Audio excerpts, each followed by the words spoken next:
मयड़ में पीएमसी तरफां मेडिकल में दाख़िला लाइ वरितल टेस्ट जे नतीजे में वॾे पैमाने ते कयल हेरा फेरी ख़िलाफ़ मुतासिर शागिर्दनि असफंद लियाकत सूमरो प्रेस कॉन्फ्रेंस कंदे एहतजाज कंदे चयो त संदसि भेण हेरम सूमरो जी सीट नंबर 4-ॿुड़ी-ॿुड़ी-1-8-1-5 जी जाइ ते पंजाब सूबे जे मूसा मुबारक जो नालो लिखी उनखे मार्कूं ॾिनियूं वयूं ऐं उनजी पंहिंजे सीट नंबर 4-ॿुड़ी-ॿुड़ी-2-ॿुड़ी-5 ते केपीके जे अलीज़ा मुनीर खे मार्कूं ॾिनियूं वियूं आहिनि। हुन चयो त इहो किथां जो इंसाफ़ आहे जो सिंध जे शागिर्द नौजवाननि सां नाइंसाफ़ी कई पई वञे। हुन चयो त सॼी सिंध जे शागिर्दनि सां मेडिकल टेस्ट में नाइंसाफ़ी कई वई आहे जंहिंखे दुरुस्त करे शागिर्दनि सां इंसाफ़ कयो वञे। ॿी सूरत में एहतजाजी मुज़ाहिरनि जो दाइरो वधायो वेंदो।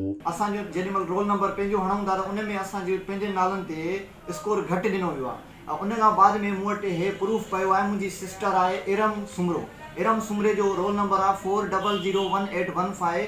उन में पंजाब सूबे जे स्टूडेंट खे ॾिनियूं वयूं आहिनि 183 मार्कूं 91.5 ऐं मुंहिंजे रोल नंबर आहे 4002-005। इहो मुंहिंजो रोल नंबर आहे। उन में मार्कूं ॾिनियूं आहिनि 140, नालो ॿियो पंजाब जो। हीउ कहिड़ो इंसाफ़ आहे? सिंध वारनि सां सही सिधी नाजाइज़ी आहे, हर साल नाजाइज़ी आहे। ही मूं वटि प्रूफ आहिनि, सभु प्रूफ पिया आहिनि मूं वटि। विज़िट कयो अवामी आवाज़ मीडिया ग्रुप जी वेबसाइट awamiawaz.pk